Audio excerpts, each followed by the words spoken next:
Bonjour à tous, bonjour à toutes, bienvenue dans Tailgate, un Tailgate spécial ELF, et j'allais dire EFA, mais non, maintenant on est revenu à l'ELF. Un Tailgate qui va vous proposer les dernières avancées, parce que ça bouge dans tous les sens dans le football américain. En Europe, il y a eu cette scission avec l'EFA, on en a longuement parlé pendant des lives. Il y a eu ce retour la semaine dernière dans le giron de l'ELF. Alors on a décidé de faire le point avec John McKeon des Paris Musketeers qui est avec nous. On va vous l'introduire dans quelques secondes, mais d'abord tous ceux qui vont m'accompagner pendant cette émission. Mon Jus de Spring Football News. Salut Jus, comment ça va? Salut tout le monde, ça va bien. On est content des dernières nouvelles. Ça va dans le bon sens. On est content. On va peut-être avoir du foot américain en Europe en 2026. On est content. Mon Steph, l'after foot US, comment ça va mon Steph? Eh ben, salut à tous, ça va très bien, merci. Et puis ravi d'être là aujourd'hui avec John. Nelson Montfort qui a pris quelques couleurs, mon Waick, comment ça va? Ça va aussi. Bah écoute, ça va bien, ça va bien. Et qui a perdu des années. T'as pris des couleurs et t'as perdu des années. Oui, en vrai, si, oui. Ouais. C'est déjà bien. Et donc John qui est avec nous, comment ça va John? Bonjour, ça va? Et voilà, et en français. Et voilà. Voilà. Parce qu'aujourd'hui, on a dit qu'on faisait toute l'interview en français. Non, je rigole. On lui a pas dit. C'est un joke. Il ne savait pas, c'est un piège. Les amis, on va commencer en parlant de l'ELF avec donc cette nouvelle. Les équipes qui avaient décidé de créer l'EFA ont trouvé un accord avec l'ELF en milieu de semaine. C'était mercredi, je crois, si je dis pas de bêtises. Il y a eu ce communiqué et donc on revient à un ELF 2.0. Première question, concrètement, comment ça s'est fait? Quels sont les changements que ça va apporter pour la saison prochaine? How did this agreement come about, and what does it change moving forward? Yeah, first of all, thank you guys for all, having me on. And I know it's funny, I speak to, Waick and Flav, all of you guys kind of, through Twitter and whatnot.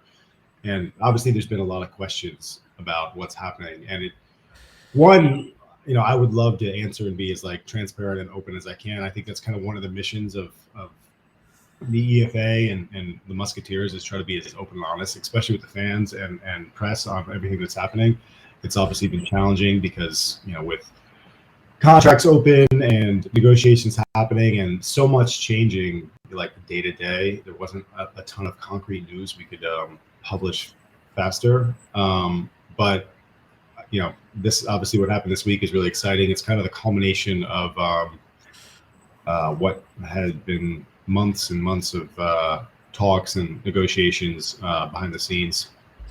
So I'll state that first, and if you want to translate that, I can get into kind of the details of what's happened.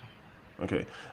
Déjà, il faudrait nous remercier de couvrir les news ELF, EFA, Musketeers. En ce moment, alors c'est vrai qu'il dit qu'il nous parle, on discute avec lui en privé. Alors c'est vrai. C'est que Julien, Flav et moi-même parfois discutons avec John en privé. Et il y avait pas mal de choses qui se passaient entre les négociations, entre les discussions, que ce soit pour l'ELF, l'EFA, que ce soit pour les Paris Musketeers. Donc il y a plein de choses qui étaient en cours, donc forcément il ne peut pas tout nous dire, on peut pas tout dévoiler quand les choses sont en train de se passer. Il attendait que les choses soient concrètes pour pouvoir justement commencer à divulguer et donc là il est très content de cet accord qui a été trouvé entre l'EFA et l'ELF et voilà, pour l'instant il n'a pas encore élaboré sur le pourquoi et il va continuer après. Voilà, et bien c'est le moment. So you can go on. Yeah, so I think just to give a little background and context, the way the league was set up for the first 5 years was a contractor-contractee relationship. The league owned 100% of the equity of the center. They had 100% of the governance. And the teams were just contractors that played under that umbrella.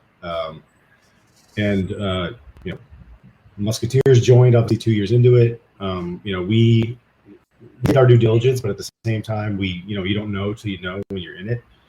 And there's obviously a lot of problems. We didn't know what was happening at the center most of the time. We didn't have a say or any voice in the direction of the league, and the center wasn't necessarily interested in the interests of the teams. There was a general misalignment between what was happening at the center and what was happening with the teams.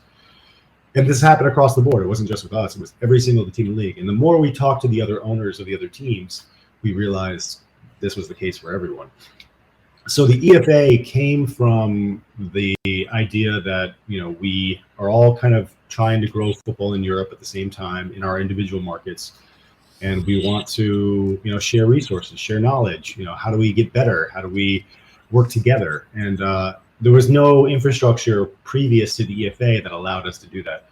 Now, it wasn't called the EFA for, we had been talking for 2 years now. And it was just this past July that we kind of formally announced ourselves and called ourselves the EFA. But the Franchise Association essentially was doing a lot of the work behind the scenes to figure out what's the best structure, what's important, how do we grow this together? Because, even though we compete on the field, the success that Frankfurt has in Frankfurt, and the success we have in Paris, it's all related, and it's all helping grow the game together. So, everyone obviously saw the news. We were negotiating. All the franchise agreements were ending at the end of the season.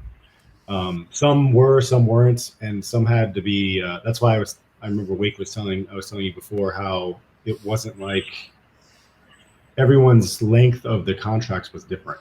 So some people had ended, some people were still going. So there was a lot of inconsistency team to team. But the FA, we were not getting the answers and the reform that we thought we needed to make sure that we had a stable, compliant, and successful league going forward. And so at the end of the season, we announced that we were not going to participate in the ELF going forward. Let me know if you want me to stop for a translation break. I'm gonna go ahead and translate that first. That's a lot of to unpack here. À la base, ils ont donc le Paris a rejoint l'ELF 2 ans après sa création. Ils s'étaient renseignés, mais en fait, même si tu te renseignes au préalable, tu découvres vraiment le fonctionnement d'une structure qu'une fois que tu y participes vraiment, une fois que tu l'as intégré. Et donc Paris a découvert une structure, l'ancienne version de l'ELF où tout était centralisé. Les équipes étaient en fait vraiment contractuelles, elles avaient un contrat signé avec l'ELF et tout était géré par le board ELF et les équipes n'avaient pas leur mot à dire. Donc il y avait zéro transparence et donc ça a créé des problèmes.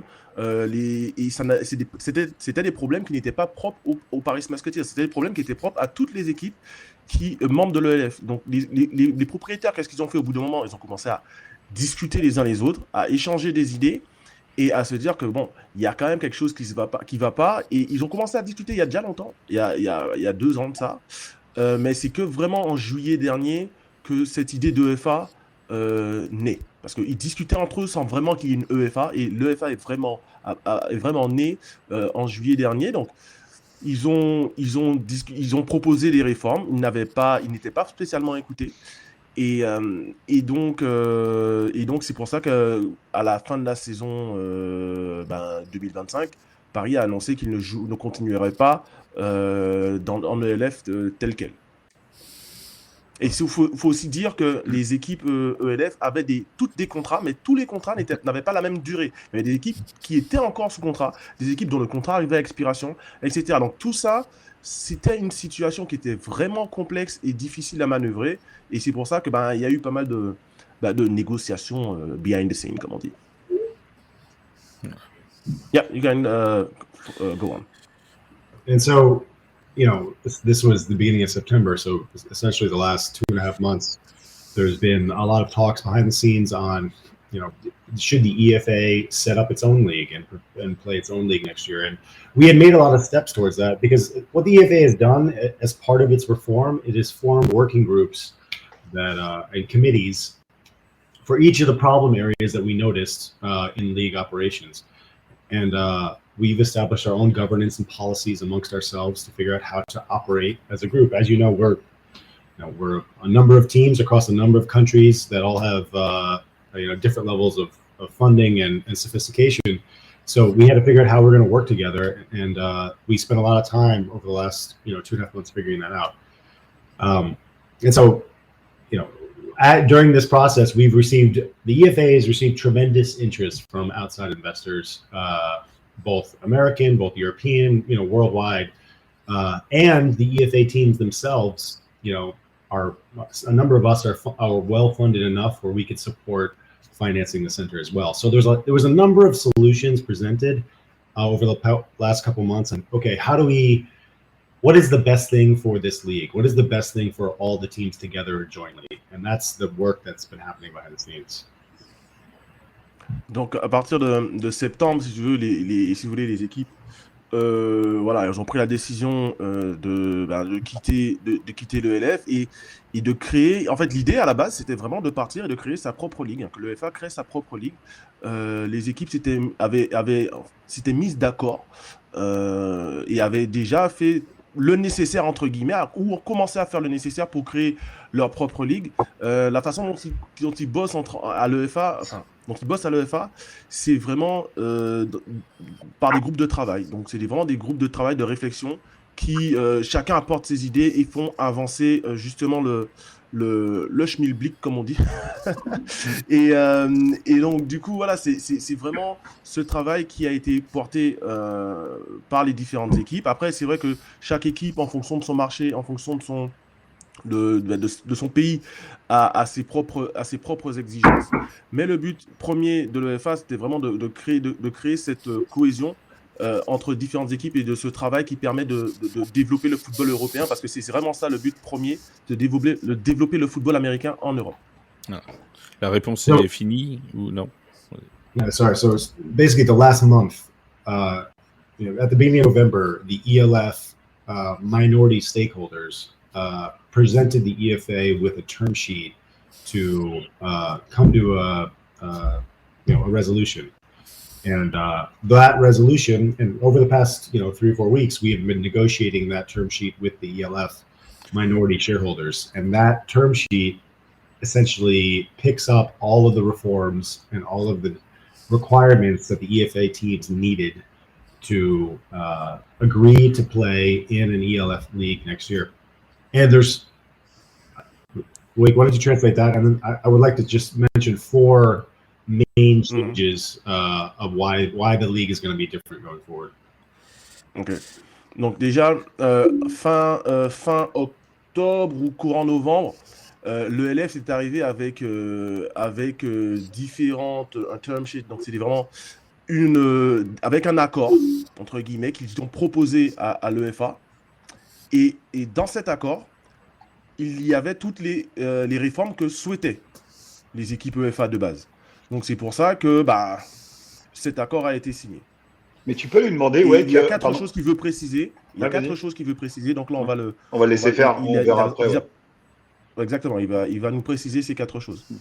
So the four main reasons what has changed and why this is going to be different, which is the core and essence of why we left the ELF, why we, and why we're coming back, and this is why. So number 1 is the governance.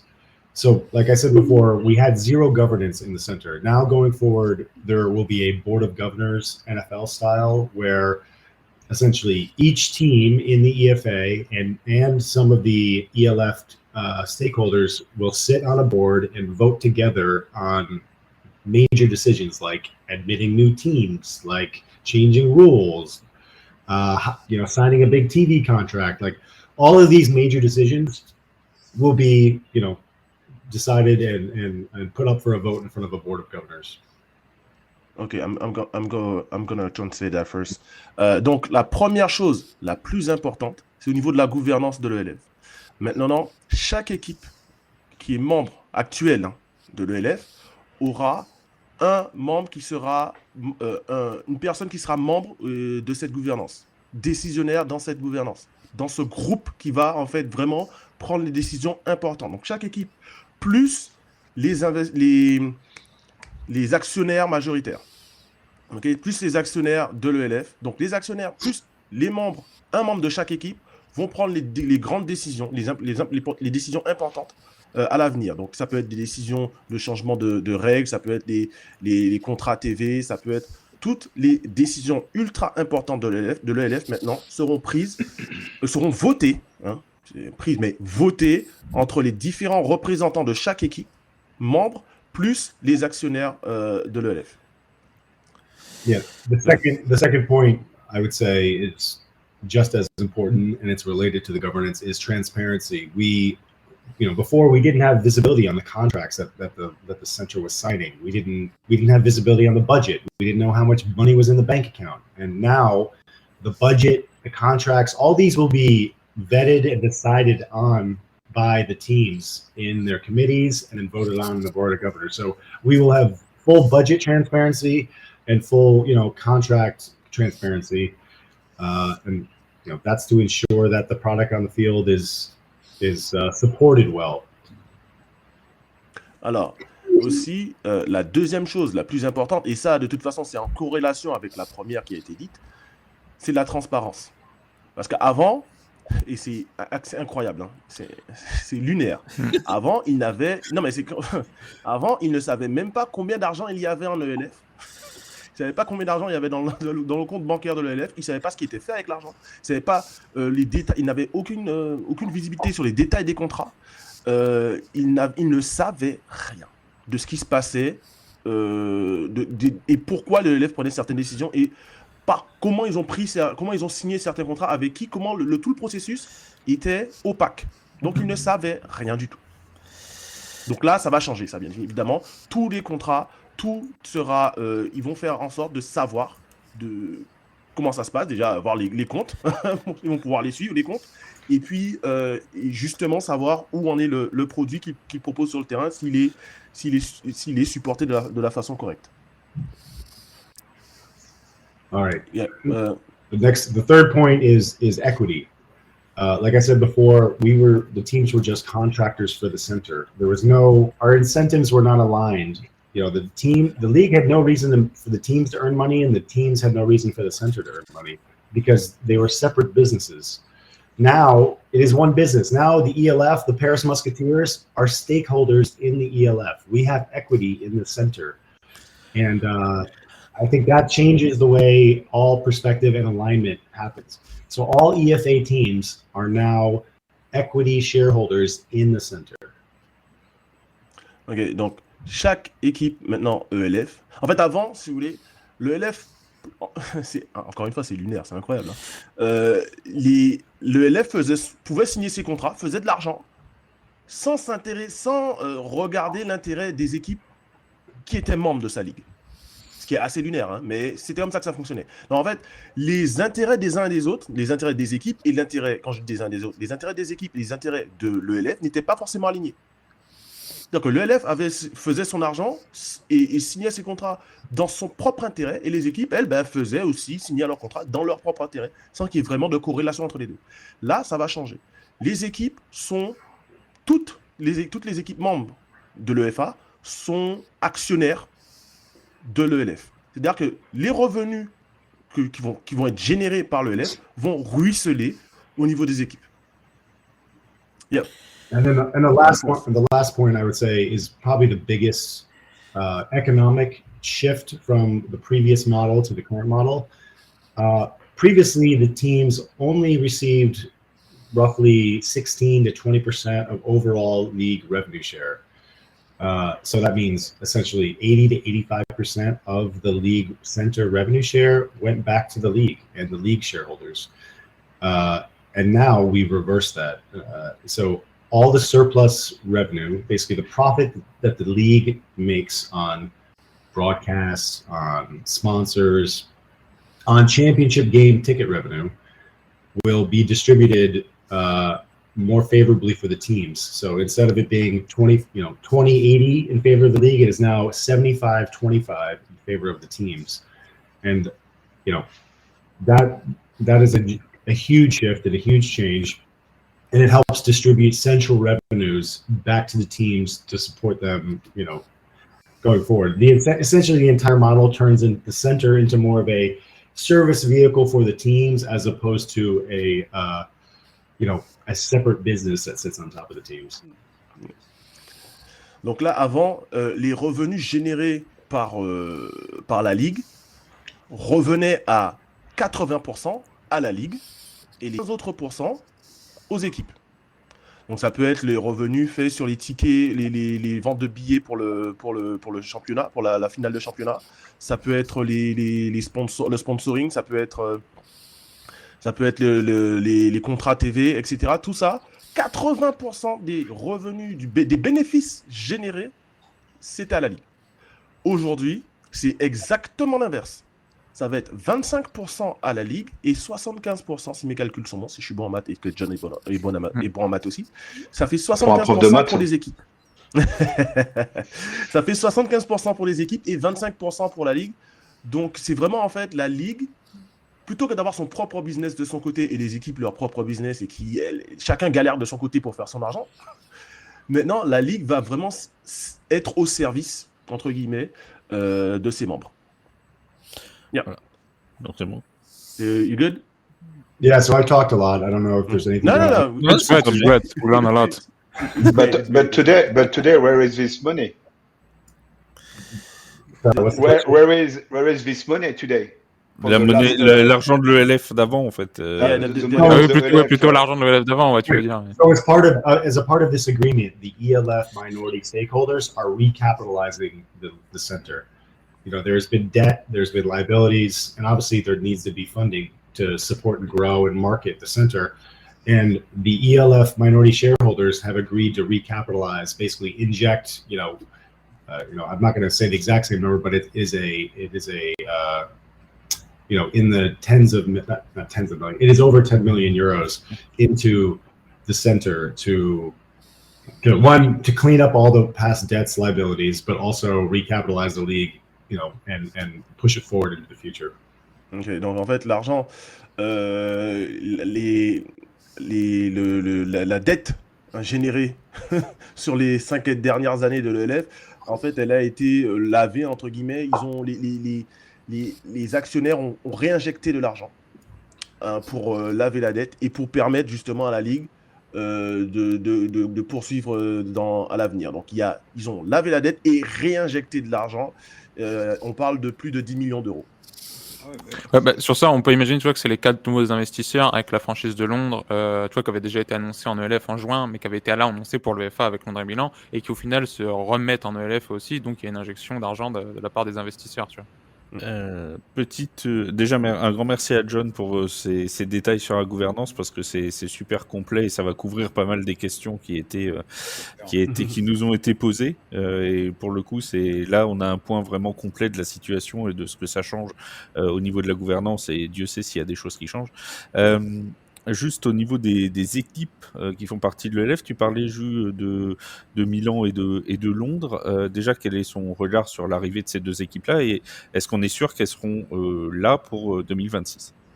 So the EFA announced last month that there will be 2 new teams coming in, a team from London and a team from Milan. And what do you think about that first? And are they going to be playing next season in 2026? Yeah, no, great question. So the 2 teams, London and Milan, we've been talking with those 2 ownership groups for at least 6 months, maybe probably even longer, probably since the spring. Getting to know them, understanding who their backers are, what their vision for their franchises are. How they fit into the picture, and they had to deal with a lot of this. They were watching all this stuff happen with the league kind of falling apart and then coming back together.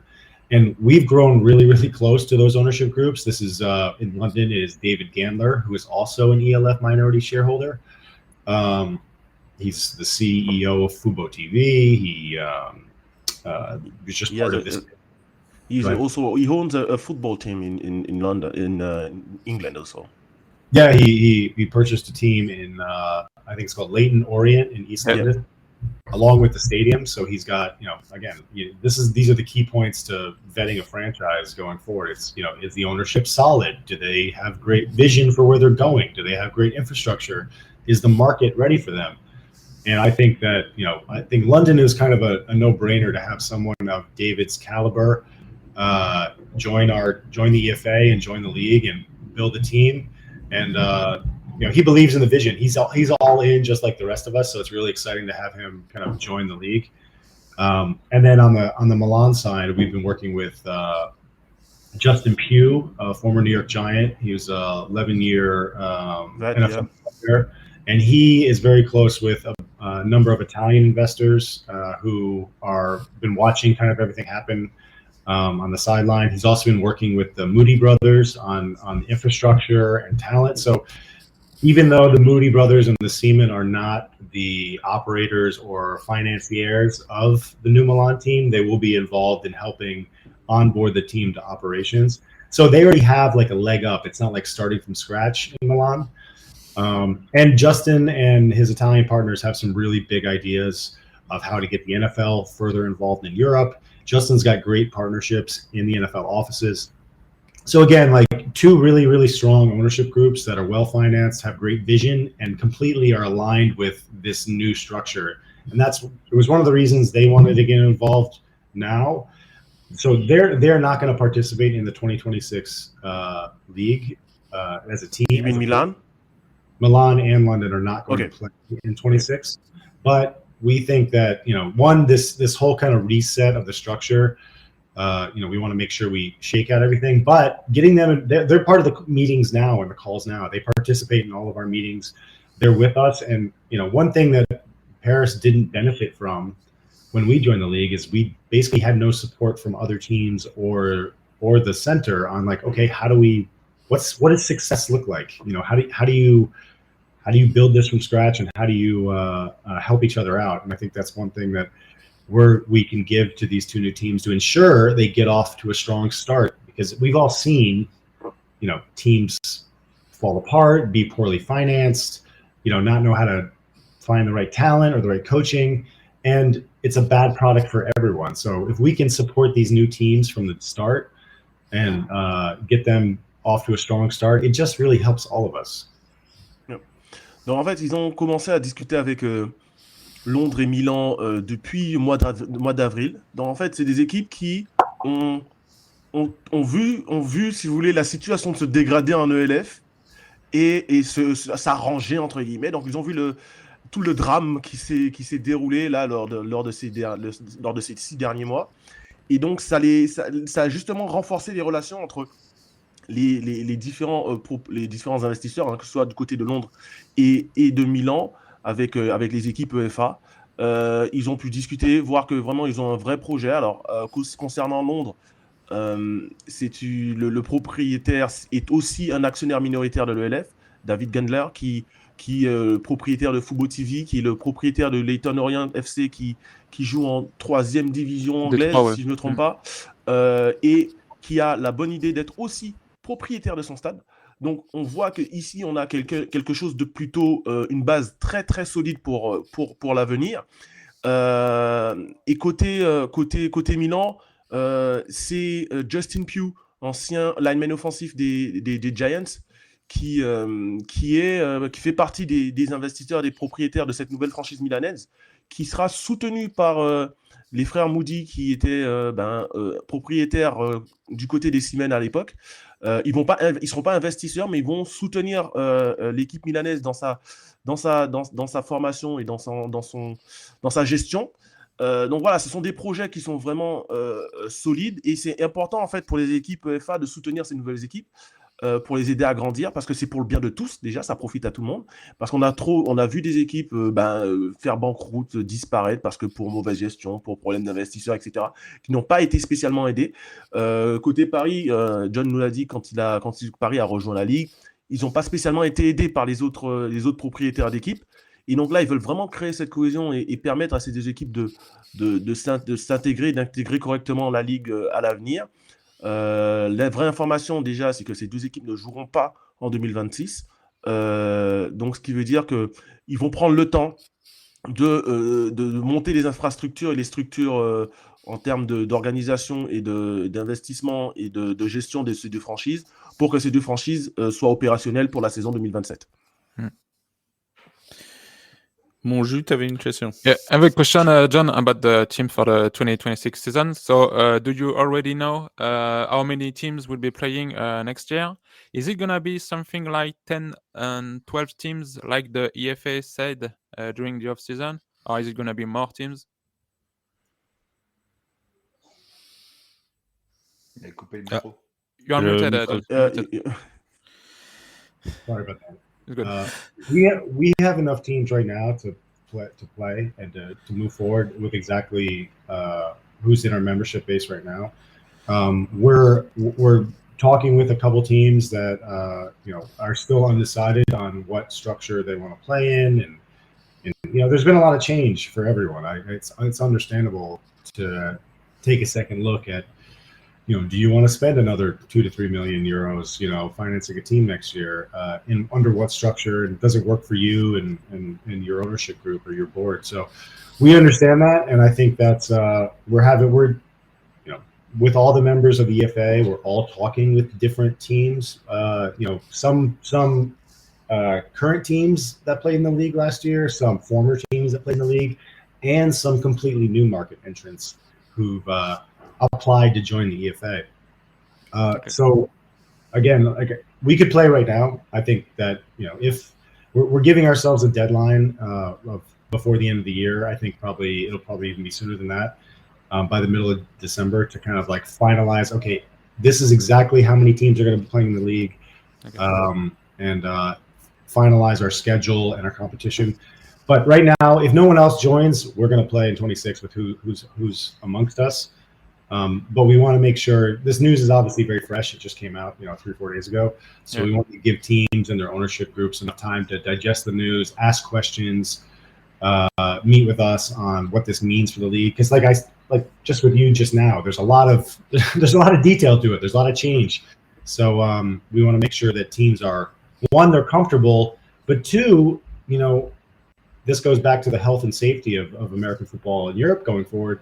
We want to make sure that we're only admitting teams to the league that are financially solvent, that can make sure they can put a good product on the field, and add value to the overall league. We don't want to have any more 77-0 games. We don't want to have teams going insolvent or spending their way into insolvency.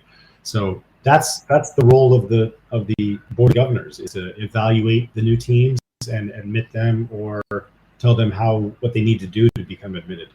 Okay. So how many teams are there right now, as of now, in the EFA? So the membership has kind of been in flux a little bit. I'm not going to name exactly who's in it and who's not, even though that sounds kind of crazy a little bit. Right now we have 8 solid teams that are ready to play next year. And so we're just trying to figure out, okay, is 8, is that all we need to play, or are we going to play, or is there 10, or is there 12? So I think that's what the work that's happening in the next couple of weeks is okay, what is the final composition of the league? Okay. I'm going to make a quick translation of my question and your answer. Donc ma question c'était de savoir combien d'équipes allaient jouer en 2026 en ELF. Donc je lui posais la question, est-ce que ça allait être entre 10 et 12 comme ce que le FA avait annoncé vouloir faire pour eux, parce que au final au niveau des équipes qui sont opérationnelles à jouer, on arrive vite à ce compte. Donc là avec le fait qu'ils retournent en ELF, on pourrait peut-être se poser la question, est-ce que ça serait encore moins ou peut-être plus. Donc il dit que la situation est très fluide, que globalement ils ont assez d'équipes de toute façon pour jouer. Dans tous les cas, il y aura assez d'équipes pour jouer. Il y a des équipes qui reconsidèrent actuellement un peu leur situation. Puis par rapport aux rumeurs, on sait qu'il y a 3-4 équipes. Et puis le LF a fait son annonce il y a quelques jours. Donc il y a quelques équipes qui discutent encore de savoir ce qu'ils veulent faire pour l'année prochaine. Mais en tout cas, des équipes UEFA, il dit il y en a au moins 8 qui sont très très solides. Et dans tous les cas, s'il faut faire une saison avec 8 équipes, c'est possible. Mais ça pourrait être largement plus. Mais ça donne déjà, je pense, au moins une idée de savoir déjà qu'il a dit avant que Londres et Milan ne joueraient pas. Ça nous donne une idée des équipes de façon restante il disait, ils discutent autant avec des équipes qui ont joué anciennement dans le LF que des équipes qui y sont et que des nouvelles équipes qui voudraient y rentrer.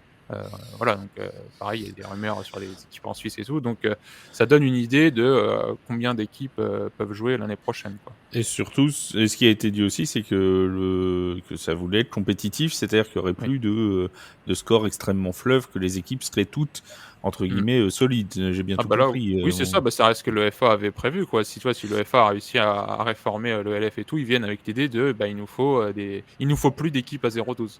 Il n'y aura pas de 77-0 l'an prochain. Non, et puis ce qui est important aussi, c'est que les équipes qui rejoignent cette ELF 2.0 soient des équipes solides. Donc, toute demande d'adhésion sera de toute façon discutée par le board de l'ELF, c'est-à-dire les équipes, les représentants de chaque équipe, plus les actionnaires de l'ELF. Et il le disait aussi, il veut plus d'équipes qui soient insolvables. Donc là, on pense à Stuttgart. On veut directement, on veut plus d'équipes. Donc quand il dit une équipe qui faisait déjà partie de l'ELF et avec qui ils sont en train de négocier, il n'y en a qu'une seule possible. Donc voilà, c'est une équipe qui se trouve au sud de l'Allemagne. Je vous laisse, ça commence par Mu et ça se termine par Nick. Et une équipe nouvelle, un nouveau marché, c'est probablement une équipe qui vient de signer Devin Burrell, donc qui se trouve au sud de l'Allemagne, au nord de l'Italie. Voilà. On commence par A, il va faire prof de géo, lui. C'est Dans les Alpes. Parce il a soulevé un point là, tout à l'heure où il parlait de la différence de contrat qui existait entre plusieurs équipes de l'ELF quand lui il y est rentré avec Paris. Tu peux lui demander justement ce qu'ils ont convenu aujourd'hui. Est-ce que c'est des contrats d'1 an? Est-ce que c'est acté, vous prenez pour une saison et on fait le point à la fin de la saison? Ou est-ce que contract voilà, c'est ça. Pour les teams, quel type de contrat ils proposent? Ouais, exactement. Ouais. Qu'est-ce que Tu eux veux ils parler veulent? pour les nouvelles équipes? Oui, là, ils font une LF 2.0. Qu'est-ce qui a été convenu au niveau des contrats à l'année? Du coup, les équipes, elles sont actionnaires de la ligue. Ouais, Donc, elles ont un contrat. Ouais. Mais les nouvelles qui viennent d'arriver, alors dans ce cas-là, les nouvelles. Okay, so for the new teams that are going to be coming to the ELF, are there going to be contractors also going to be a 1-year deal, 2-year deals? How it's going to work for them? No, so the goal with the EFA is, and again, I know the relationship is kind of new, but the EFA is the formation of the teams. We are the ones who are going to determine, okay, this team, this is a market that should participate in the league. This is an ownership group that is well funded and has a great vision and is aligned with the vision of the league going forward. And they know how to recruit and build talent and have a team that's competitive with the rest of the league. So a team will have to join the EFA in order to participate in the league. All the teams will be working on similar on similar footing going forward. It won't be like separate contracts and everything. This is the NFL model where essentially all teams are on the same playing field together. Yeah, it's like in the NFL in the past, when the Panthers enter in the NFL. Yeah. So basically they're gonna be shareholders of the league too. Yeah, and I think there's right now we're the first teams in are the teams that benefit from the the lowest price, the best price to join would be now.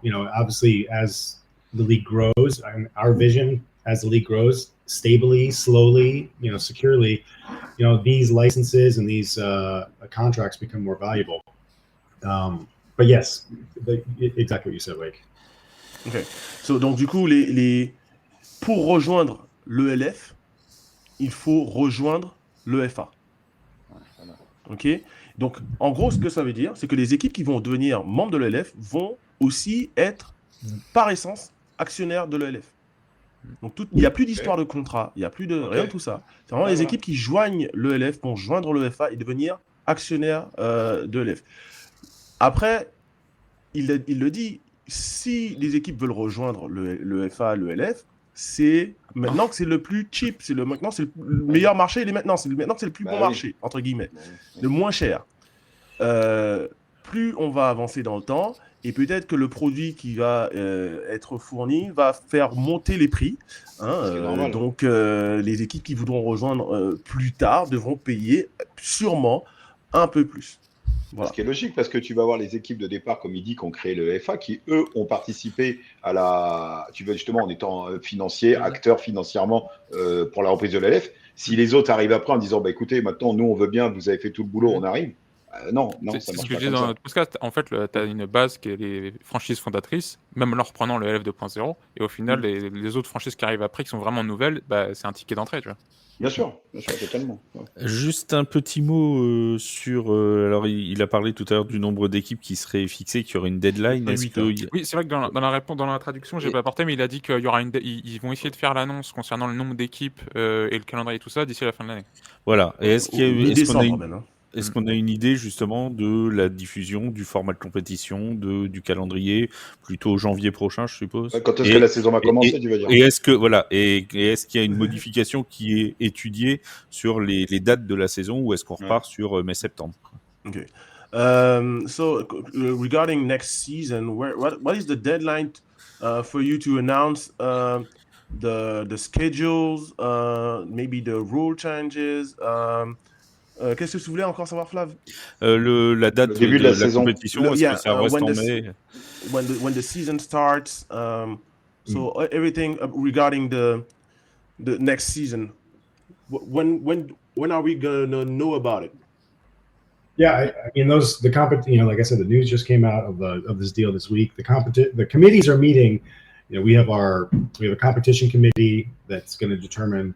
We've already laid out kind of the schedule. A lot of the rules and schedules are carrying over similar to last year. We don't really have time to change a lot of this stuff. We're already behind.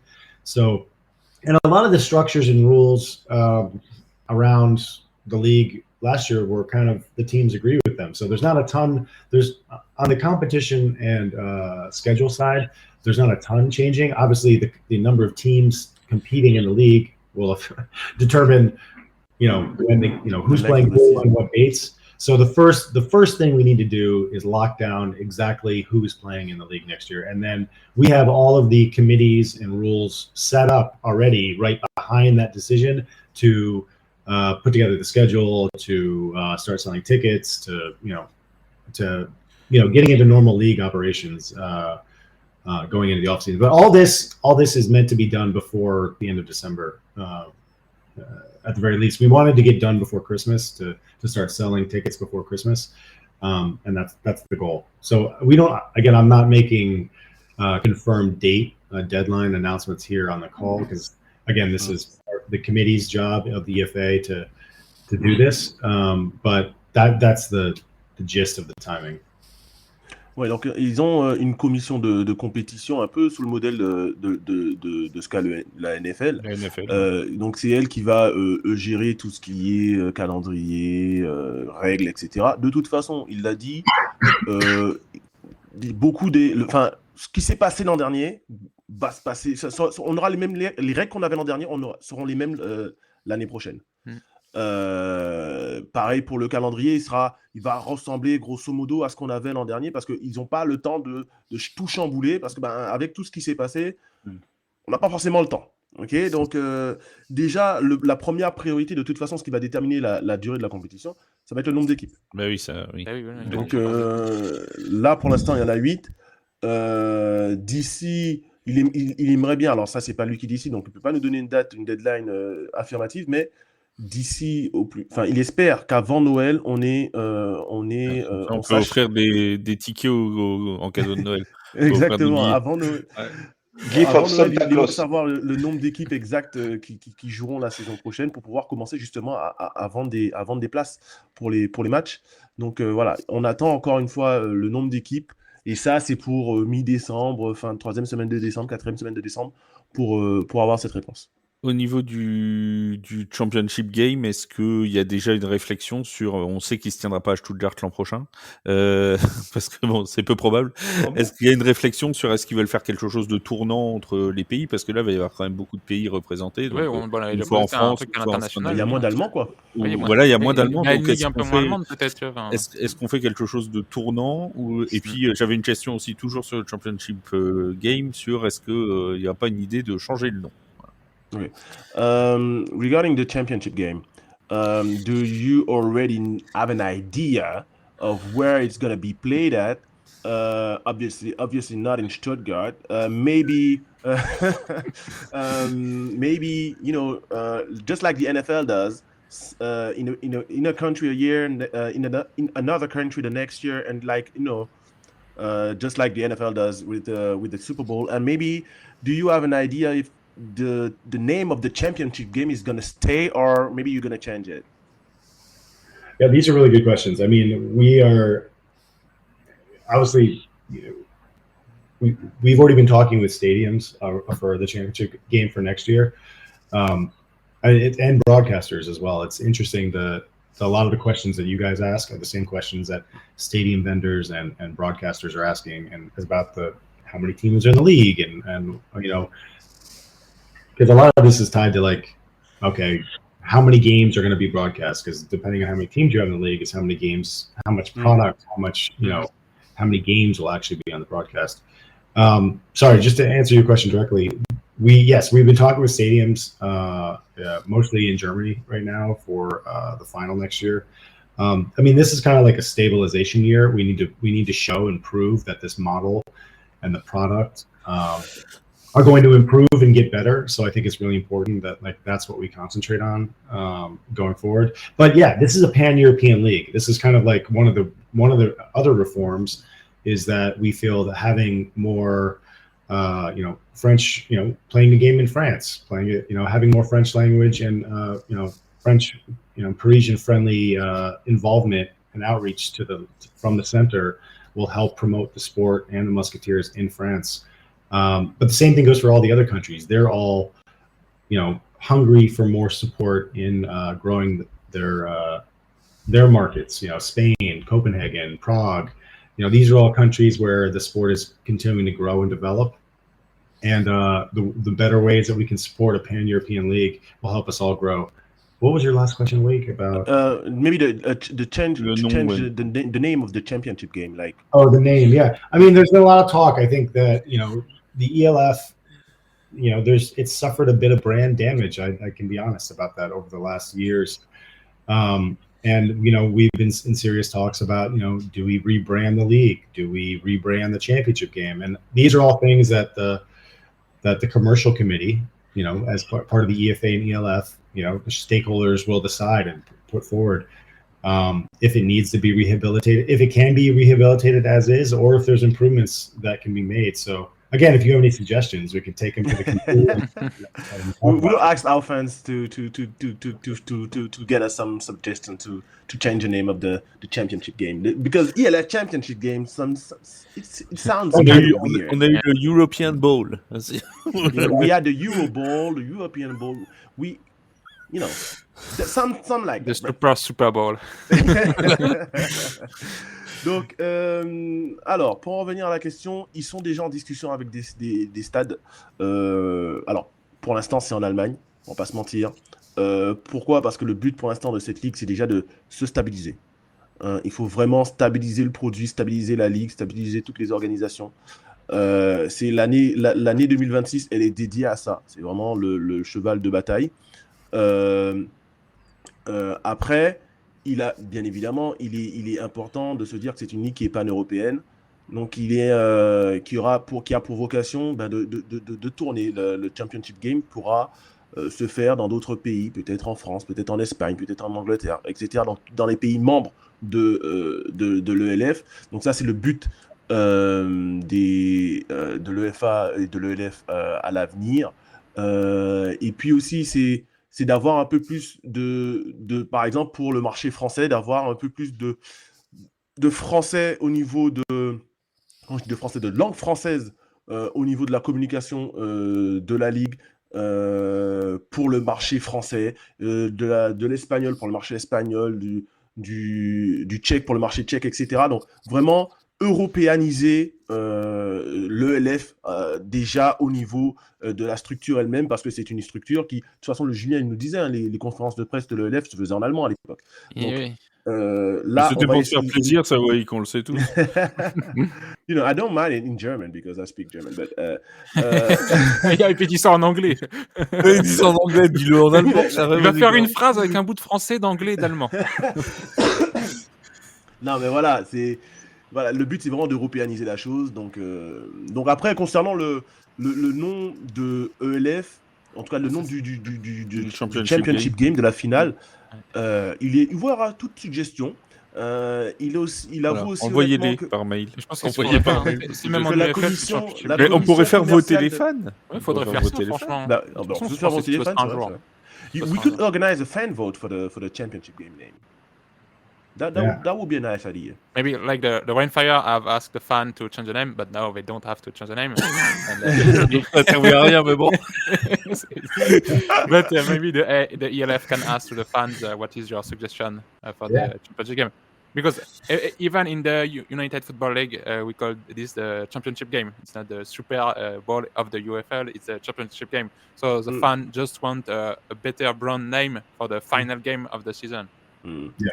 Et il disait aussi, just a minute, just before you go, John, il disait aussi qu'ils ont réfléchi, la commission commerciale a réfléchi à peut-être changer le nom de la ligue tout court, ELF, parce qu'il y a eu pas mal de dégâts ces derniers temps au niveau du nom, de l'image de marque de l'ELF.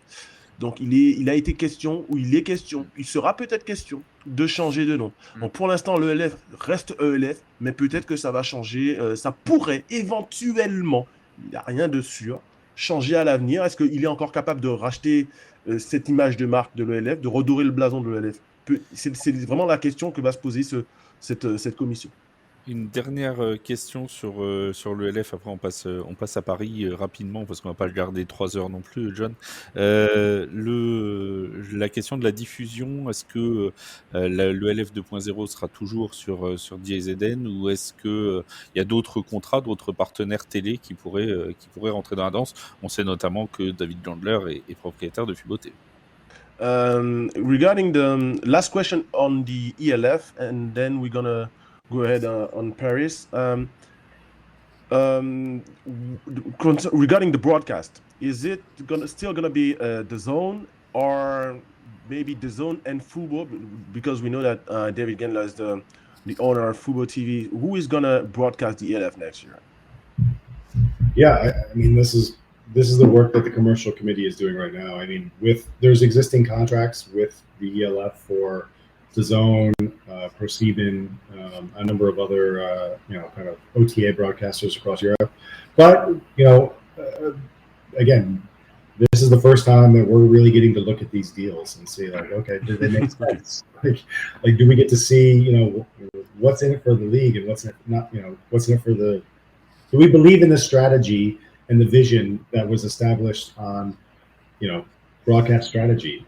Some people, sometimes you have to, like, in order to cast the widest net, which I think is really important right now, is to get the broadcast out to as many people as possible. It might mean eliminating paywalls or taking things down. So these are the things that now the teams and the stakeholders, the league stakeholders together can discuss and decide on what is the right strategy. And having really, Paris actually has a lot of American broadcast and production knowledge. One of our owners, Jason Johnson, owns a production company, does really high-level stuff that's shown on ESPN, and works with the NBA and the NFL and NCAA a lot on production, and has access to a lot of amazing technologies and production tools here in the USA. And now we have an impact. We can start, working using our network here in the United States to improve the product in France and in Europe. And get better bidding, better pricing, better models. There's a lot of advantages to having more people involved because you get their networks involved. The same thing goes with like David Gandler. Guys, super connected, obviously, in the distribution world. Between Fubo TV, they just signed a deal with Hulu and Disney. Maybe we're gonna have the Paris Musketeers playing on Hulu or Disney next year. We don't know. So there's ESPN. A lot of ESPN, exactly. ESPN. There's a lot. There's so many. Ou dans le journal de Mickey. There's so many options and possibilities here that were kind of not on the table before. That makes it really exciting for the place that we're in, because we can get this. Before the deals were basically deals that were the best situation for the center, And now it's like, okay, now these deals are actually, okay, what's best for everyone? What's best for the entire league on all the teams? And how do we get what we know is a great product and a passionate fan base and league? How do we get this product out to as many people as possible? Because, you know, if we fell in love with it and we really believe in it, we know that if other people saw it, they would feel the same way, and, you know, the whole thing would grow together. Donc là, pour l'instant, alors il y a des contrats qui étaient existants déjà avec l'ancienne version de l'ELF, c'est-à-dire le contrat avec DAZN, avec ProSieben. Et c'est vrai, en plus, c'est un contrat avec du temps. Et avec d'autres partenaires européens. Donc là, ils sont en train de découvrir les contrats qui ont été signés par l'ancienne direction de l'ELF. C'est un truc de fou, en fait. C'est un truc de fou malade. Oui, les équipes n'étaient pas tenues au courant. Le mec, il dit, ah ouais, donc en fait, c'est ça le contrat. Ouais, ils découvrent littéralement les contrats. Donc, voilà, ça, c'est pour ça. Après, bon, du coup, maintenant que c'est une nouvelle façon de fonctionner, et que les membres donc, de l'EFA sont actionnaires de l'ELF, et ben du coup ça permet au carnet d'adresses de se répandre et de grandir. Donc on a en effet David Gandler qui lui a déjà son carnet d'adresses et ses connaissances et ses connexions, notamment sur la distribution, sur la diffusion des matchs. Jason Johnson qui est un des propriétaires de Paris, qui bosse pour ESPN, qui fait qui produit beaucoup de reportages sur la NCAA, sur la NBA, sur la NFL, donc qui a accès à des technologies, à des moyens, et qui va pouvoir mettre en place, parce qu'avant comme ils n'avaient pas le droit, comme c'est pas eux qui géraient, ils pouvaient rien faire, ils pouvaient même pas utiliser ses compétences. Et donc là, il va pouvoir utiliser ses compétences et apporter cette plus-value à la ligue. Et chaque personne qui arrive dans cette ligue aujourd'hui, voilà, a ces connexions qui vont permettre d'avoir un produit qui va être de meilleure qualité, parce que le but, c'est encore une fois de rendre le produit ELF accessible à tous et au plus grand nombre de personnes. Because it was a big problem for the last year. The Game Pass is not efficient. We need more option for the new season. Yeah, one of the best thing the fans like was the Team Pass. I think in 2022 or 2023, it was only €50, and for €50 you watch one team, you have all game, all highlights, and I think even if this league is 5 years old and going to is 6 years, most of the fans want to watch only their teams and not the whole league. So it's maybe an option to bring back, because a lot of people will buy only a Team Pass and not the full Game Pass. Et en plus, il disait que le prix, parce que forcément, ils n'avaient pas la main sur les prix du Game Pass l'an dernier, puisque tout ça, c'était géré par le centre, et ils n'avaient pas l'argent, ultra centralisé. Donc, peut-être que les prix vont être différents l'année prochaine, puisque du coup, on aura accès à plus de produits. Donc, peut-être que ça va faire baisser les prix du Game Pass ou de l'accessibilité à l'ELF. So s'il veut des commentateurs en français, il peut faire appel à nous pour les matchs. Yeah, if you want some French commentators, we are here. Hey, let's go. That's what we need. So regarding the game, the Team Pass, is that something that's maybe is going to come back next season? I think it's a great idea. This is, again, I don't know the economics right now of the model of like, okay, how many people purchased the League Pass versus the Game Pass from a couple of years ago? I don't even know what DAZN's infrastructure capabilities are, if it was something that they could have provided or not. But I think it's a great idea. You're right. There's a lot of people that are super passionate about their team. They want to watch their team, and it should be an option for them. I think that's a great suggestion. I would love to, as we get into the weeds of, what are the broadcasting, the distribution options and what menus are allowed. Like I said, the DAZN deal is still active. Obviously, it was a long deal that was signed for a long time, and the commercial committee is going to. That's obviously a super important one. Broadcast and media is the lifeblood of sports, and it's a really important contract. And we have to make sure that we're providing options to our fans that they want and they need, instead of forcing them to buy something that they don't want to buy. That's a great suggestion. I think that's something we can definitely take to the commercial committee. Perfect. Donc c'est quelque chose qui pourrait vraiment être intéressant, hein, cette histoire de de team pass plutôt que de forcer entre guillemets les gens à acheter un game pass alors que ça les intéresse pas forcément. Mais après, voilà, encore une fois, ils découvrent le deal qui a été signé avec DAZN. Ouais. En plus, c'est un contrat qui est long, donc il va falloir que le comité qui gère tout ça jette un œil, voit quelles sont les possibilités pour les fans qui sont les plus intéressantes. Donc voilà, oui, le Team Pass, c'est une bonne idée. Est-ce que ce sera possible avec le contrat qui a été signé avec DAZN? Ça, c'est autre chose. Comme je disais, le but c'était d'avoir peut-être un peu moins de matchs paywall et peut-être un peu plus d'offres gratuites. On sait que les diffuseurs allemands sont un peu friands d'offrir un peu plus de matchs qui ne sont pas derrière les paywalls, justement. C'est ça. Un petit mot, et maintenant on va passer aux mousquetaires. On va essayer de faire plus court sur la deuxième partie parce que sinon on n'a pas fini.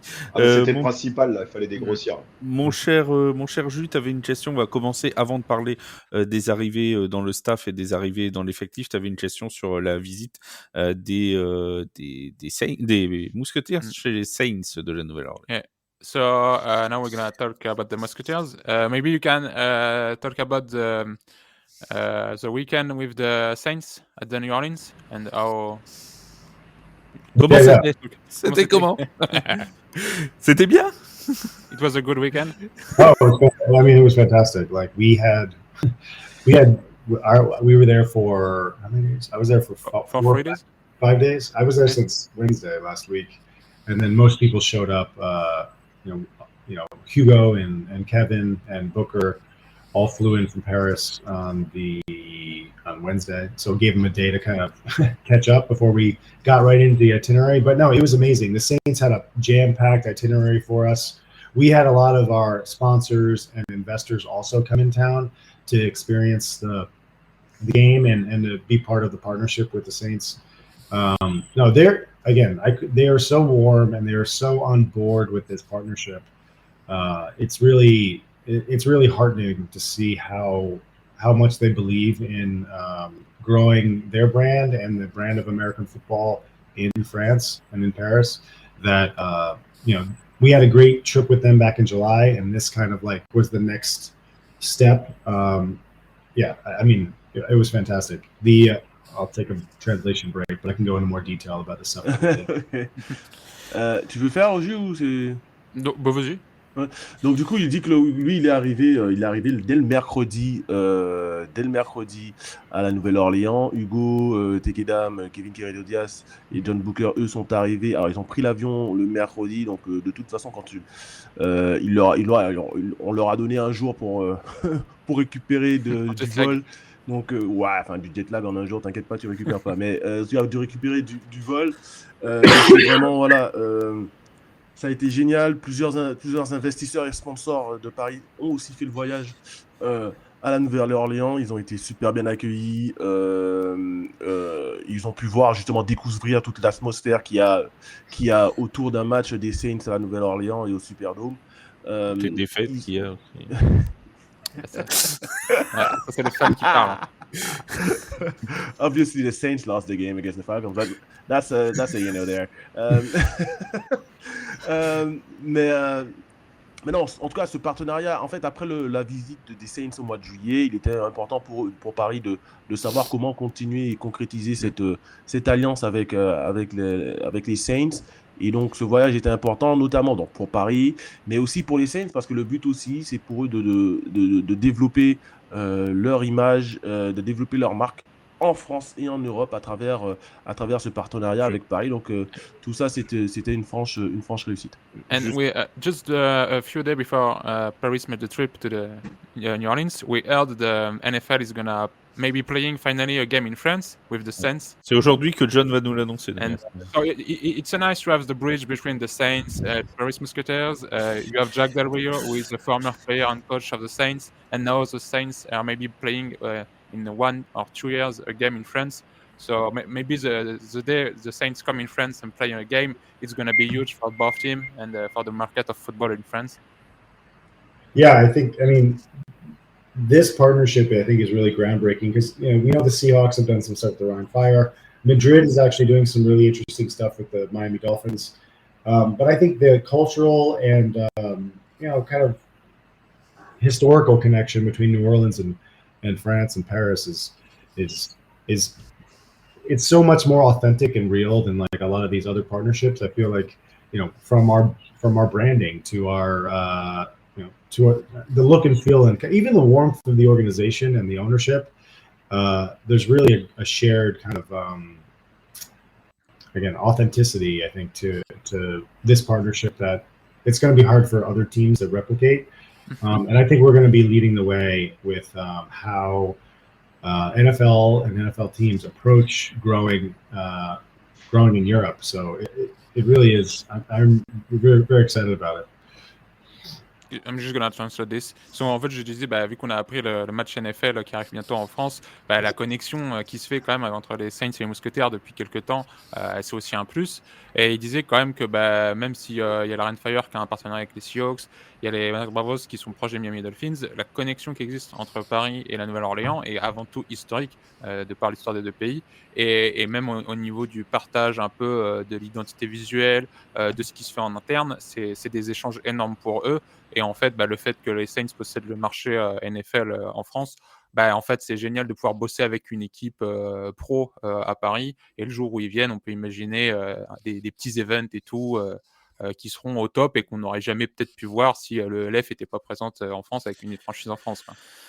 Tout à fait. On parle des arrivées, des annonces qu'il y a eu ces derniers jours avec la première annonce sur l'effectif 2026 des Paris Musketeers. C'est le retour de Jack Del Rio. Alors, il avait signé normalement 2 ans, si je dis pas de bêtises, à l'origine. Cette confirmation, c'est simplement une confirmation. C'était une simple formalité avec les deux parties qui avaient envie de continuer à travailler ensemble. You announced a couple weeks ago the signing of Jack Del Rio. He initially signed a 2-year contract, if I'm not mistaken. Was it how important was it for you to confirm that he was getting back to Paris? Yeah, I think with a lot of the noise that's happening around the league and the quiet period that kind of tends to happen after the season ends, we wanted to make sure, and we had been tracking all this movement with the league, the teams. Obviously, John Booker, we're running tryouts, we're recruiting for next year.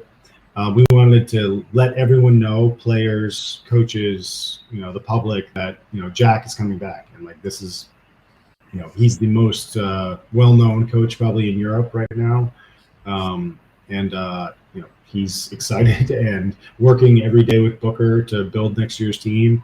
And it was important for us to kind of reestablish that, because I don't know how many people knew about it was a 2-year deal from the start. But to kind of, in the wake of all this other stuff that's happening, the Paris Booker did a great interview the other day with someone else. Basically, the football team is business as normal. When we're building a championship winning team, we want to bring the highest level coaches we can to Paris to develop our players and make them better. So kicking off the offseason in a strong way with announcing Jack coming back, followed by Zach shortly after, are key parts to that offseason communication and recruiting. Yeah. John Brook had a great interview with some guy named I don't know, Waick, I think is. No, not your interview. Not your interview. We did another interview, I think. Okay. Yesterday. I'm kidding. Ah oui, il y a le melon qui pousse chez Waick. Ouais, le melon, là il est même pas à l'heure et il la ramène. It was a German website, I think. Okay. What did you say? He did an interview with a German website, I think, a couple days ago. Okay, got you. Oui, c'est vrai qu'il était important quand même pour Paris d'annoncer le retour, en tout cas la prolongation ou la signature ou la le confirmation la confirmation de Jack Del Rio, même si en fait c'était surtout aussi pour rassurer, parce qu'avec tout ce qui se passait, on avait besoin d'une bonne nouvelle entre guillemets et de rassurer, parce que c'est vrai Paris a fait des tryouts il y a quelques semaines. Donc tu y étais avec Jus sur place. Où j'y étais avec Jus pour essayer de recruter pour la saison prochaine, donc pour montrer aux coachs, aux futurs joueurs que Jack Del Rio est à Paris et qu'il ne bougera pas. Donc il pensait aussi que il s'est dit aussi que peut-être tout le monde ne savait pas que Jack Del Rio avait signé pour 2 ans. Donc voilà, il était important de redire Jack Del S'ils Rio est écoutent là. pas Tailgate aussi. Ouais, c'est vrai, mais là, Oui, ça c'était malheureusement. confirmé. On le disait souvent. Que Jack Del Rio est là, qui travaille avec John Booker sur la construction de l'effectif. Déjà main dans la main. Et donc il était important pour Paris d'annoncer la signature de Jack Del Rio et bien évidemment celle de Zach Edwards quelques jours plus tard. Est-ce Justement, qu'il on pense va- pas évidemment, que la prochaine étape, ça va être d'annoncer un coordinateur offensif? Ah. Ah, vas-y, on parle d'Edwards, on verra le coach. Okay. Next step, John, Ah ouais. is going to be to announce an offensive coordinator, right? Ah oui. Yes. Like, you want some breaking news, or do you Yeah, want? we do. Oh, let's go. Ah yeah, let's go. All in breaking news. Let's go. Attention, mais le bandeau. It's a CBS breaking news. We are not in live, so. No. I mean, we were going to announce it, in one of these days, whether today or tomorrow. But John Booker is actually going to return as our offensive coordinator next year as well. Nice. So he was the. I mean, it's not like breaking news Booker. No, it's a breaking news. Yeah. C'est une breaking news. C'est On va savoir les gens qui écoutent Tailgate ce soir ou pas. Voilà, tu vois. c'est tout, On on dit va savoir ceux qui écoutent. On ne fera pas d'article. Ils sont obligés d'écouter. Voilà. He was our OC 2 years ago with Zach, and he was a big part of the reason, trusting John Booker with our offense, was one of the best decisions we made 2 years ago. I mean, we had an incredible offense that year with Zach. So we're looking at it like putting those best pieces together that we've had over the years to build kind of the strongest Musketeer team there's ever been. And Booker knows our talent. He knows how to use the guys correctly in the right places at the right times. He also knows European football. He knows kind of the complexity that's required. He knows how other teams play. Like this guy is like been coaching in Europe for 20 years now, and so he knows better than anybody how to win in Europe. So yes, he's doing a lot of work for us, but we're giving him support. We've hired a couple team managers to take a lot of the administrative burden off of him, but it really is his team that he's building, from our roster to our offense in 26. I think it's a great idea because the team need the stability. Because you keep the head coach, you keep the coordinator offensive. It's the same team. You don't change. Oui. Hey, il change rien. Je suis désolé. Non, c'est vrai, c'est sûr. Oui. C'est mieux. Et surtout qu'il reforme le duo John Booker avec Zach Edwards. C'est ce qu'il expliquait. Et donc justement, tu l'as dit, tu l'as très bien dit, Steph. La breaking news, le scoop de ce tailgate avec Spécial. Tu vois, on fait bien de bosser le samedi. Hein. Non, mais on bosse pour vous, les gars. Vous avez intérêt à écouter parce que je peux vous jurer. On va teaser en mettant. Il y a une breaking news dans le. De ouf. Tu l'annonces. Bah oui, il faut que tu le fasses. Il y en a plusieurs là. Bah oui. En tout cas, voilà, la nouvelle du jour, c'est que John Booker sera de nouveau coordinateur offensif de Paris. Donc là, comme l'a très bien dit Stéphane, on reforme la paire Zach Edwards, John Booker, qui avait très très bien marché il y a de ça 2 ans. Pourquoi John Booker ? C'est quelqu'un qui connaît l'Europe. Il est important d'avoir quelqu'un qui connaît l'Europe. On sait que l'un des défauts, alors ça c'est moi qui le dis, je l'ai précisé, c'est pas John qui le dit, mais ça c'est moi qui le dis. L'un des défauts de l'OC l'an dernier, c'est que voilà, qu'il avait peut-être une méconnaissance du football européen, et donc ça aide pas forcément. John Booker, lui, ça fait 20 ans qu'il est en Europe, qu'il coach en Europe, il connaît les équipes, il sait comment jouer en Europe, il sait comment gagner. Donc c'est pour ça que ce choix-là a été fait. Alors on sait aussi que John Booker avait pas mal de responsabilités à Paris, c'est pour ça qu'il y a des recrutements qui ont été faits au sein de Paris au niveau du management de l'équipe et de la logistique et de tout ça pour libérer la relation média pour libérer du temps à John Booker qui va se concentrer notamment sur le côté offensif de l'équipe. Bon, on effleure son nom depuis tout à l'heure, alors on va mettre les pieds dans le plat, on va parler un peu de Zach Edwards, et on va parler surtout aussi, avant de parler de Zach Edwards, du fait que Jalen Henderson ne revienne pas. Est-ce que c'est un choix de Paris, c'est un choix de Jalen, c'est un choix concerté ? Comment ça s'est passé ces discussions avec Jalen Henderson ? Yeah. Before talking about Zach Edwards, we wanted to know about Jalen Anderson.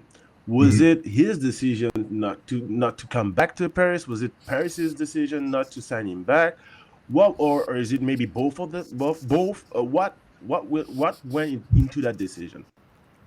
I mean, again, Jalen, I can't speak highly enough about him. I mean, he's an incredible competitor. I mean, we all saw the Vienna game last year.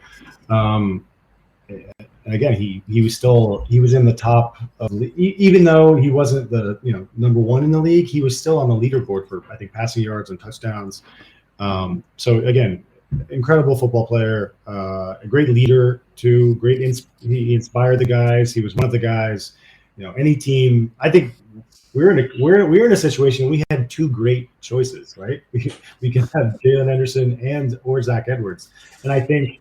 But at the end of the day, you can only have one. I mean, right now. So, I think the type of offense that John Booker runs, and Zach also being such an intricate part of our history and our culture, and he obviously is a great leader as well.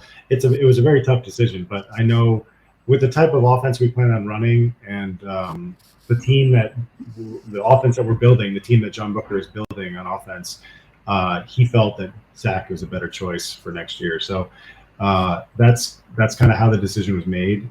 Again, can't speak highly enough about Jalen. I hope he plays in the league next year with another team because or he gets an opportunity to play even at a higher level. So my best wishes to him, and we're gonna miss him. Donc Jalen, voilà, c'est un joueur incroyable, comme le dit John. Il a été même statistiquement l'un des meilleurs joueurs en ELF l'an dernier.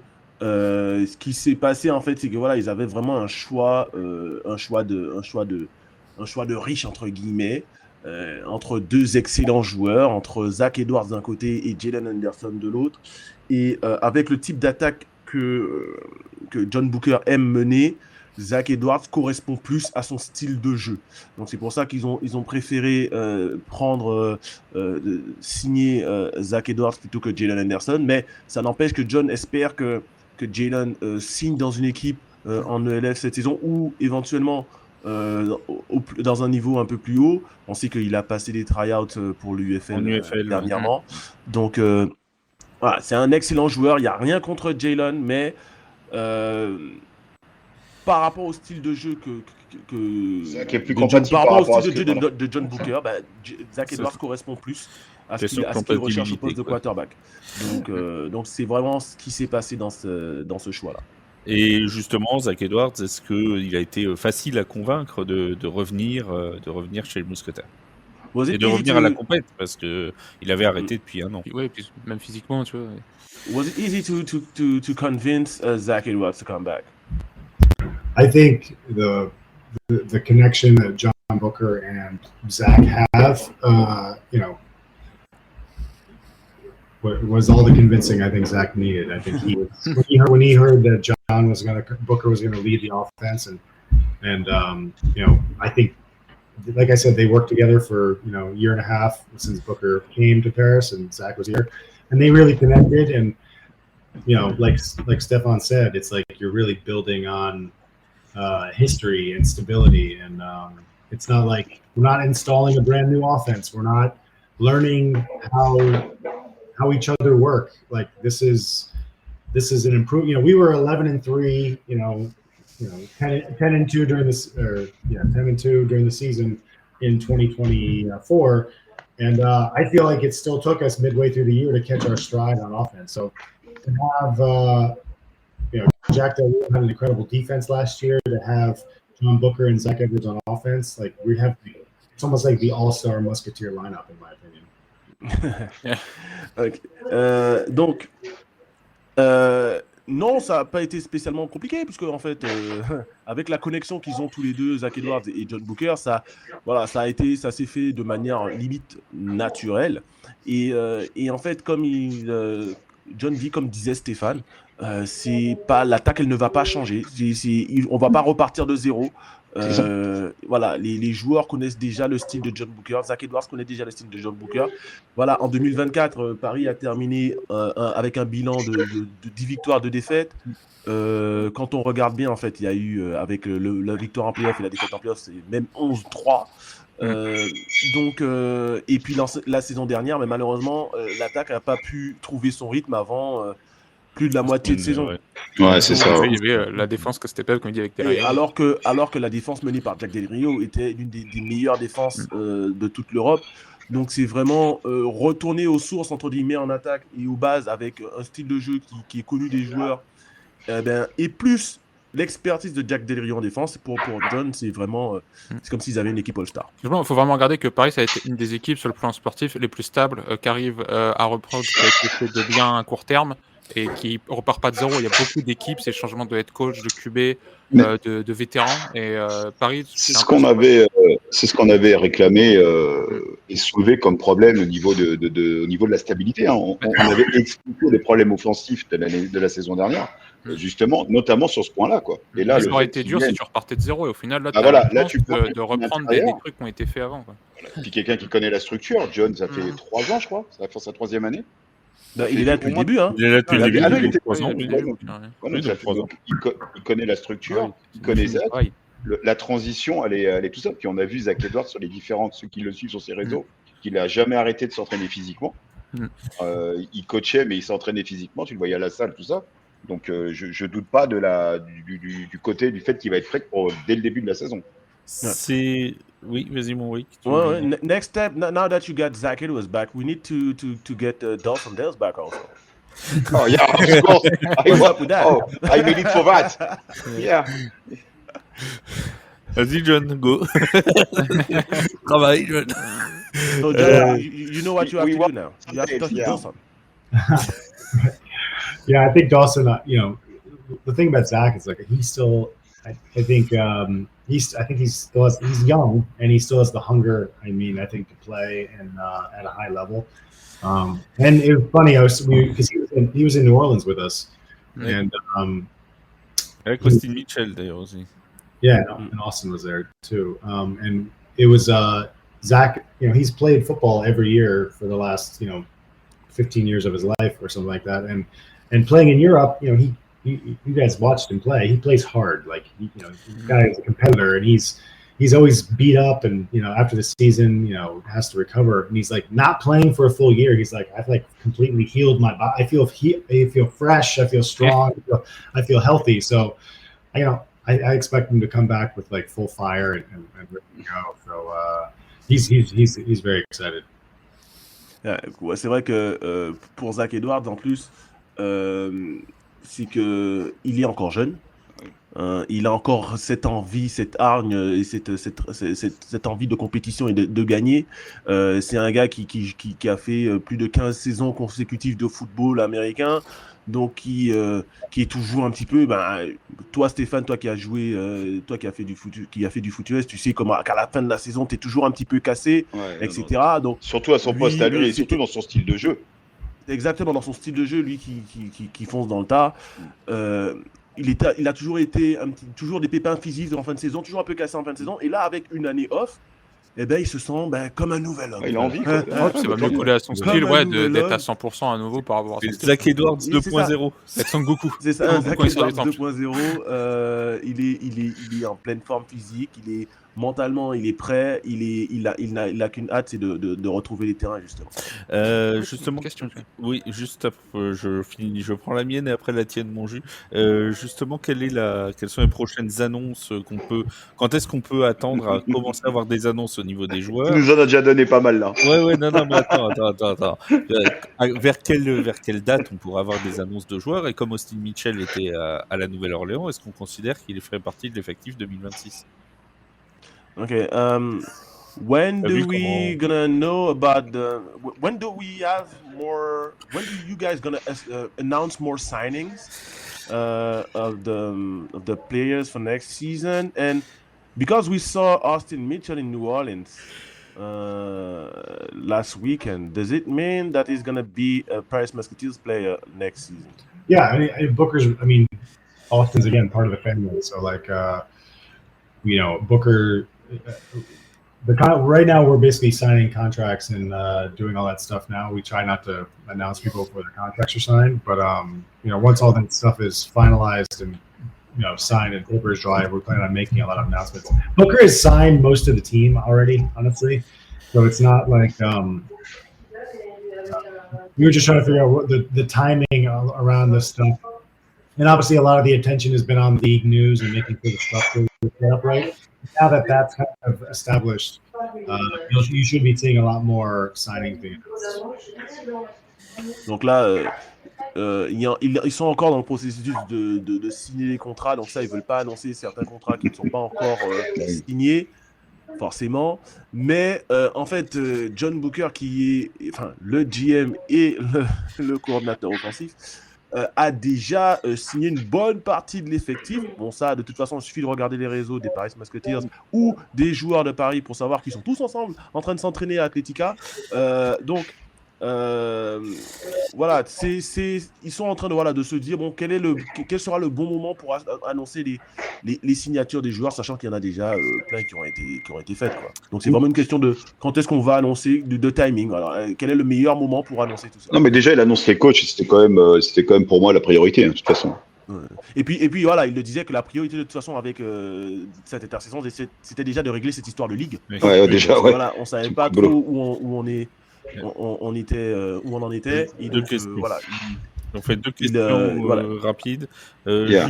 Jules, ta question? Maybe one last question from me. With this new ANF, maybe are we gonna have a longer training camp for all the teams? Because when you talk with Jack Del Rio, he saw that the training camp was short. Not all player was here from the day one of the training camp. So with the all team of the ALF 2.0, all team gonna have the same training camp and day one is full player or not? Yeah, I mean, these are some of the rules that I think we're going to discuss. We want to get guys over there earlier, I think, to kind of just work it out together, especially because a lot of our French players are doing off-season workouts right now. Like they're working together at Athletica all off-season. I think it's getting a lot of the new, like getting Zach over there, getting Austin over there, getting, any guys who aren't local to kind of over there earlier to kind of start working out with the team and being around the guys is always helpful, even if it's not officially training camp. Just having the guys around each other, throwing and meeting together is really helpful. And then, making sure this year we have everyone there at the media camp at the same time. Okay. Donc ma question c'était sur les training camps, comme on avait pu discuter dans d'autres podcasts, qu'est-ce qui est plus long, est-ce que tout le monde va être là dès le début? Et c'est l'objectif, c'est de faire les joueurs locaux, les Français sont déjà là à s'entraîner à Atletica, et les imports, le but c'est de les faire venir le plus tôt possible et que tout le monde puisse jouer le plus tôt possible ensemble. C'est ce qu'avait réclamé, d'ailleurs Jack Del Rio quand il était venu avec nous. Oui, c'est ce que je disais. John a un peu dit que Austin, voilà, ce serait bien qu'il puisse venir. Mais je sais qu'il ne veut pas le dire officiellement, mais on a compris. Mais you just had a little slip up by saying that Austin is going to be, maybe you try to get Austin back a little earlier in France. But yeah, I mean, I don't think it's like a secret. I think it's more of just like, I think he wants to come back. We had a great weekend in New Orleans. I think he's got a baby on the way. So there's some other complications. Not complications. There's some other factors that go into play with this. So we're figuring stuff out. We love Austin. We love to have him back, and we're just working through those details, I think, coming up. But yeah. Donc il aimerait qu'Austin revienne. Austin aimerait revenir aussi. Alors, c'est pas un souci, mais c'est un facteur de plus, c'est que Austin va être papa. C'est vrai qu'il a annoncé sur les réseaux qu'il allait être papa, qu'il allait avoir un enfant. Si je me trompe pas, une petite fille en plus. Donc, on le félicite. On le félicite d'ailleurs. Hein, félicitations à Austin s'il nous écoute, mais je sais qu'il nous écoute. Hein. Et donc ça, c'est des choses qui seront à prendre en compte pour son éventuel retour à Paris. Juste une toute dernière question, parce que c'est une question qui se pose énormément chez les fans des Paris Musketeers, et même si ça n'a sans doute pas beaucoup avancé, je me dois de la poser. Est-ce qu'il y a des avancées concernant le stade pour l'an prochain? The very last questions, because a lot of French fans wondering where Paris is going to play next season, in which stadium. It's going to be Robert Bobin, it's going to be Bauer, it's going to be anywhere. Do you have an answer for that right now, or where are we? Yeah, no, this is like, outside of the league, this is like the most important business question that we've been working on in the off season. We've been working with a bunch of consultants locally to help us make this decision and find the right places. We're actually going to be doing some final meetings the first week in December with a couple different stadiums. We do have a couple contracts already in. We're trying to figure out. There's a lot of complications in France around when teams. A lot of the stadiums, they scalp the grass in the summer. They take the grass. It creates it's right in the middle of our season, so it creates some challenges on scheduling. So we're currently basically building, okay, are we going to play in one stadium the whole time? Are we going to have to play in two stadiums? And we would like to announce it all at once, as opposed to it being like, we're going to play 3 games here and then we'll figure out the rest later. I would say a lot of work has been done, and we're finalizing some of the logistics and timing around where we're going to play all of our games, whether it's across 2 stadiums or 1 stadium.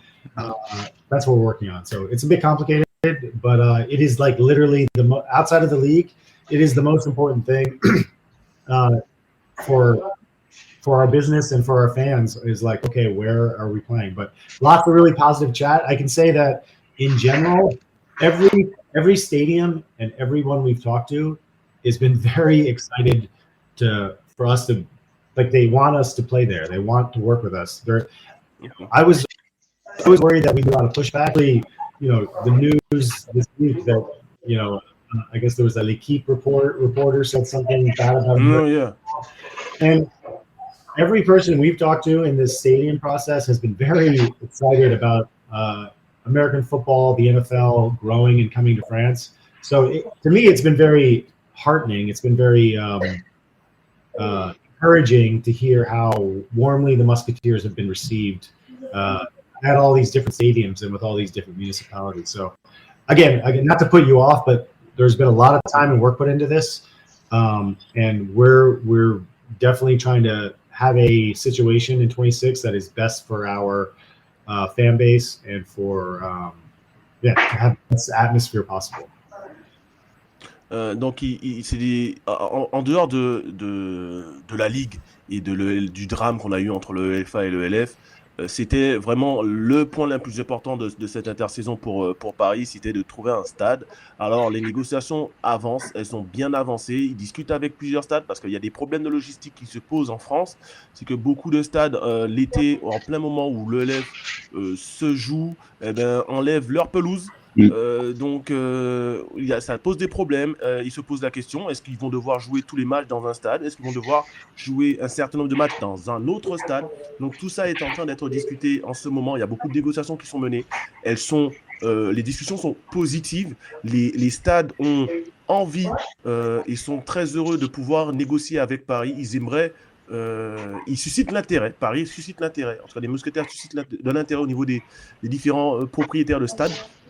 Donc c'est quelque chose qui avance de façon positive.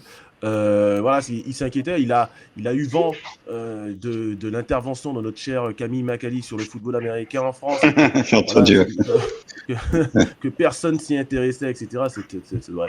Et donc voilà, en fait, au contraire, lui, c'est pas du tout le retour qu'il a au niveau des stades, parce que c'est vraiment quelque chose. En tout cas, le foot américain est un sport. Les Paris Musketeers sont une équipe qui attire les stades. Donc on verra, pour l'instant rien n'est fait, mais ça avance bien. Ils sont vraiment dans la phase de logistique et de finalisation de deal pour savoir si on joue tout dans un stade ou dans 2 stades. Voilà. Ce sera la breaking news pour le prochain passage de John. Voilà. Yeah. C'est ça. It's going to be the breaking news for the next time that you come back. We're going to announce the stadium with us.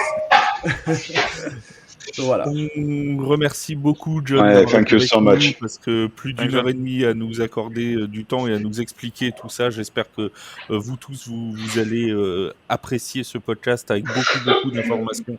Ah Vous oui. qui aimez le football américain en Europe, là pour le coup, je pense que vous ne pouvez pas faire plus dense et plus qualitatif. Donc un grand merci à John McKeon. Waick, je te Yes. laisse le Thank remercier. you for everything, John.